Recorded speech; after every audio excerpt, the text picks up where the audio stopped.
Hello everyone, it is Joe here from OmniPoke, the channel that brings you guys everything Pokemon, and today we're looking at another new deck from BREAKpoint. This is the standard format, and it's going to be based on one of the new cards. It's actually a Stage 2 that we think has playability, and that is a very rare thing these days, but it's going to be Garchomp, and this is an interesting build. I think there's plenty of directions you can take Garchomp, because the deck actually has a lot of space, just because there's a lot going on with the attacks of all of the stages of this Garchomp, so there's plenty of ways and avenues you can take this deck, so I think it's a pretty interesting one. So this is our build as of right now. So we are starting off with 4 Gible, 60 HP fighting type. It's actually good to be a fighting type because we can put Sash on this guy from the very first turn of the game, so we can try and prevent him getting knocked out and guarantee us Garchomp next turn, which is really awesome. He also actually has a decent attack. For a single fighting, you have Selfish Draw, and you can discard any card from hand to draw into 2 more, so this can really help us out. Garchomp has attacks which can recover energy from the discard pile, so if we actually discard an energy with this attack, it can really have good synergy there. And with other cards, I mean, we have a couple of Battle Compressors in here, and we're using VS Seekers, so we don't mind dumping some of our more techie supporters early on in the game, which gives us good value with Gible, so a really good opening attack, and of course we need him to get into our Garchomps, so there we go. Next up we have 2 Gabites. Because we are playing a Korrina engine, we're often finding additional fighting pieces with our dudes. Gabite, obviously being a fighting type, means we can search these excess cards, so I'm happy with a 2 count. His attack is also fairly interesting when you're in random situations, when decks are utilising Floatstone rather than actual switching cards, because Sand Tomb does 20 and your opponent's active can't retreat, so even if they are using like Zoroark, you can force them to stay in the Zoroark that turn, so pretty cool. Stalling option, I mean, it's very rare that that's going to happen, but if you know your opponent's out of switching cards and they're just left with Floatstone, you can stall stuff, which is pretty cool to buy you some turns. And finally, we are playing for Garchomp. Sorry about all these proxies, I mean, we'll get our hands on the cards eventually, and I might reprofile these on PTCGO at some point, but yeah, for Garchomp, he's a really cool card. For 1 fighting energy, you do 60 damage. It's called Assault Turbo, and you may search your discard pile for an energy and attach it to any of your Pokemon. So that's basic or special, so we can even recover strong energy, which we play 4 of in here, so absolutely amazing. It maintains strong energy throughout the entire game, so we're always hitting for higher numbers than 60, which is really, really cool. The actual number 60 isn't fantastic. I mean, we can be doing 2 shots if we have strong energy and fighting stadium into play, so that's pretty cool. But his big attack is actually the second one for 2 fighting energy. You do 80 damage, and if your opponent's an EX Pokemon, you do an additional 80. So that's 160. Like I say, we play strong energy and we also play fighting stadium, so we are looking to one-hit opposing EX Pokemon. Obviously, being a fighting type, we have great numbers against Manectric and against the new Darkrai, which is pretty awesome for us. Our weakness is to Grass, but I mean, we're playing Focus Sash anyway, so we're trying to tank hits with this guy. It's actually more like Crobat is our biggest weakness of this deck, because it can break Sashes, and we can't actually one-hit Crobats very efficiently, because obviously they're non-EXs, so our output is pretty weak against them.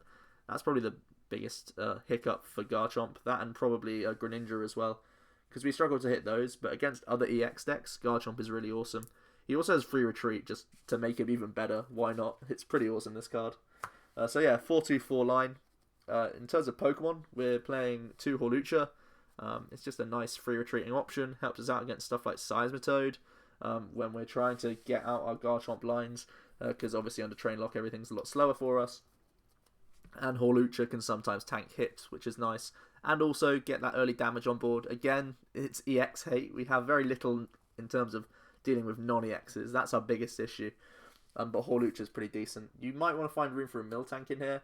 The only reason I haven't is because Miltank has a 2 retreat cost, and we're not playing many switching cards in this deck, because Garchomp has free retreat and so does Hawlucha, so we rarely need switching cards. Miltank would mean that you need to play switching cards. We are playing 1 Jirachi, the Jirachi promo. It's also a thing for Toad, to try and stall a turn, force them out of Quaking Punch, so that we can actually rare candy into Garchomps, which is pretty awesome. And, you know, we play a lot of items in here, so being able to shut that off is kind of nice. We're also pretty reliant on stuff like Special Energy and the Stadium to actually get one hits on stuff like Giratina. So using Stardust can really help out there. And again, stuff like Night March, like we can try and stabilize with Focus Sashes, the number that we play, but also early game, Stardust can remove those DCEs while we're trying to find our Garchomp pieces. So it's a nice play to play one of these in here. I think it deals with a couple of decent matchups. And finally, we're playing one Shaymin EX. I don't like playing too many in here, just because we're going to try and be mainly non-EX, and that's how we win a lot of prize trades. Especially with Focus Sash, we're going to try and win just on prize trade alone, basically. So playing multiple Shaymin isn't really beneficial, but there are times when you need to search him out and just get a hand. So yeah, still pretty nice as like a good backup. So that leaves us with a whole bunch of space for items and stuff. So there may be some questionable decisions in here, maybe a lot of space for you to play around with. So I'll go into my decisions and why I made them, basically. But I'm sure we can get some debate going on how to build this deck. So first off, we have Town Map. I'm playing a bunch of one-ofs, items and supporters, and even Pokemon to an extent if you need to fish out Jirachi or Shaymin. So Town Map giving us access to these is just really nice, I think. Next up, we're playing Professor's Letter. We are playing Korrina in here in a really high count, so it's really beneficial to play Letter so that we can search out energy when we need to. We're playing one Sacred Ash. The whole deck is based around these Garchomps, so being able to recover as many pieces as possible mid-game is really nice. We are playing one Megaphone.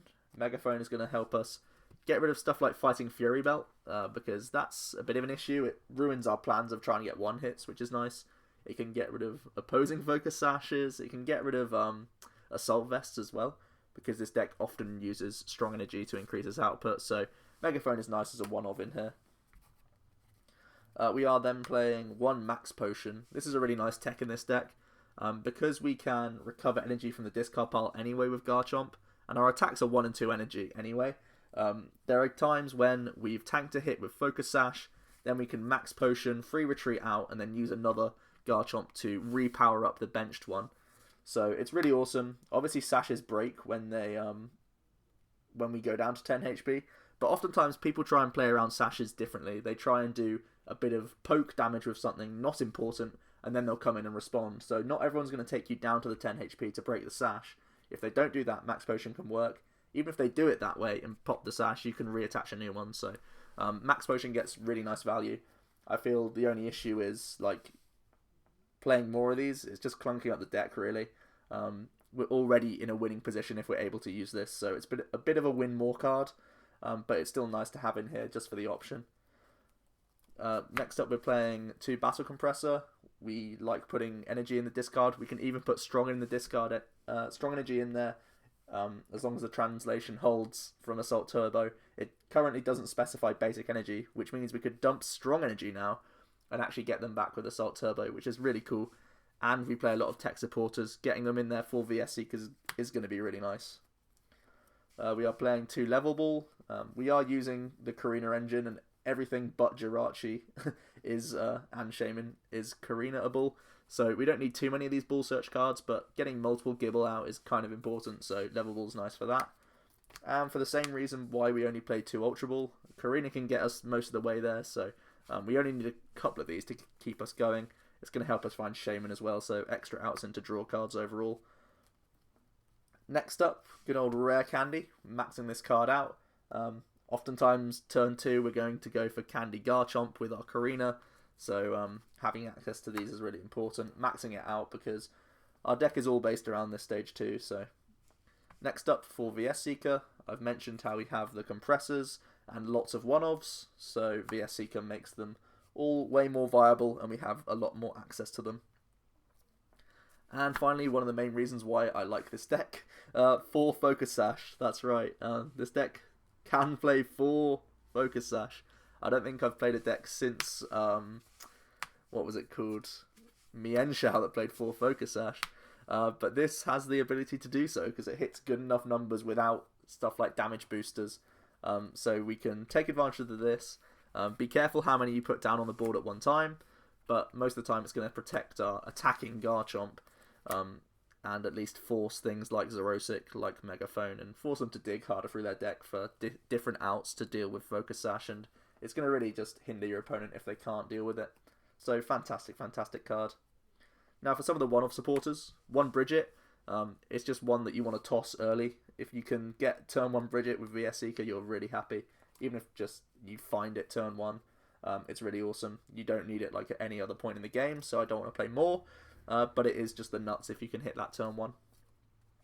We are playing one new supporter, Delinquent. Delinquent allows you to discard the stadium in play, and then your opponent must choose 3 cards from their hand and discard them. Really, really cool. There's times when you can catch your opponent out with this card. Definitely because it's a Garchomp deck, not everyone's expecting a Delinquent, so there's times when you can just completely empty your opponent's hand and leave them in top deck mode. The deck has the space for Delinquent, so I think it's definitely worth trying in here. We have one Hex Maniac. Like I was saying, Crobats are really annoying for breaking sashes, so shutting those off for a turn can be nice. Same thing for Greninja, shutting those off are very important if you want any hope of winning that matchup. That's probably a hardest matchup, but Hex is pretty good for those things. And just in general, we have the option of compressing it away turn 1 to get that if we know our opponent's playing a very ability-focused deck, something like Vespiquen Vileplume. Hitting that Hex is just the nuts, so that's pretty nice. We do have one Lysandre in here. This deck way prefers hitting EXs, so trying to finish the game as quickly as possible is nice. I don't feel like we need multiple because he hits hard enough to get through any EX, so just one Lysandre's okay. Then we're playing one Ace Trainer.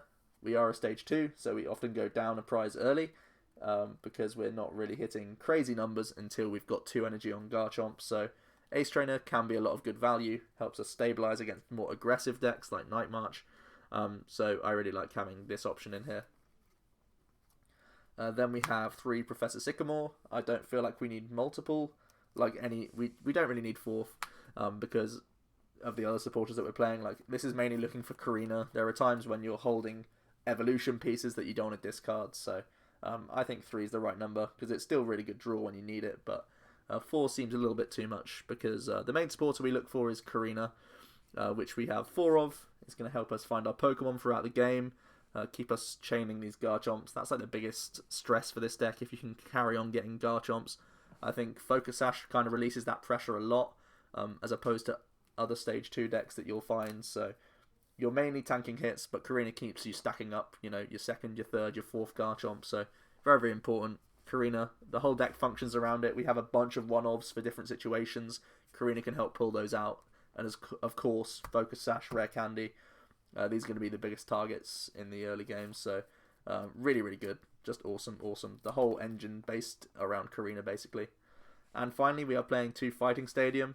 Like I was saying, this and Strong Energy are the ways we're going to increase our output to hit 180. You could potentially cut a Sash for a Muscle Band so that you can potentially one-hit Megas. But I think if they're Mega Evolving anyway, just Focus Sash alone is going to help us out win those games regardless, because they normally lose a couple of turns of getting into their best attackers and stuff like that.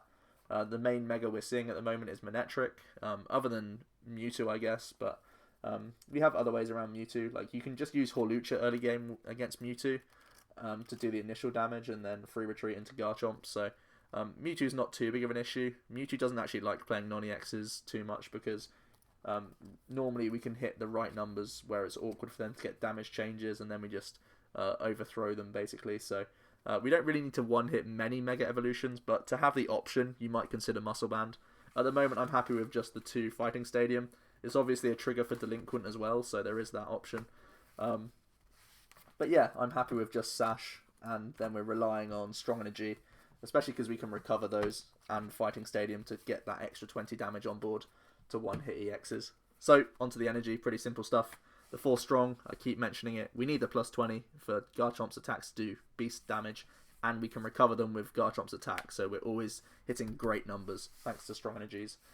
And then we're just playing 5 basic fighting. We still need enough energy to keep attacking throughout our game, basically. We have Korrina to get us into Letter, so we have a lot of outs, even though we only play 9. So that is the deck. It's pretty simple. Just let Garchomp do the work, let Focus Sash protect us so that Garchomp can continue to hit fantastic numbers. The deck has free retreat almost universally. There are games when you need to throw out Jirachi, there are games when you need to throw out Shaymin, but everything else is free retreat. Like, maybe not the Gibles or the Garchomps, but the Gabites, but Garchomp does at the very least. So We don't need many switching cards. It does it all for us. It's all inbuilt in the deck, so we have plenty of space to tech it out as you wish. I think a couple of fun things to play around with is the max potion count. The Megaphone is obviously a decent tech just because we're going to be seeing more of stuff like Spirit Belts, so I think those two will definitely stay. You can play around with Town Map based on how you like it. And some of these tech supporters, like, we don't really know how well Delinquent will be functioning yet. You might want to increase your Bridgette count based on how aggressive the format is and how many Gibles you need early. And the Focus Sash count can change as well depending on how many Megaphones are being played. You might want to change it just for damage increases in general. But yeah, that is the deck. Like I said, it struggles most against stuff like Crobat and Greninja, because those are the main evolution decks that you'll see right now, and Garchomp much prefers attacking into EXs than it does higher HP basics. Like, it's good against stuff like Night March because it can still hit those numbers effectively, and you have so many Focus Sash to keep you going. But it's those decks that have, you know, like 150 HP non-EXs that's going to really struggle for this deck. So I think it's pretty decent, but definitely not unbeatable. But yeah, that is the list, guys. I hope you enjoyed, and it's been Joe from OmniPoke, so I'll see you guys next time.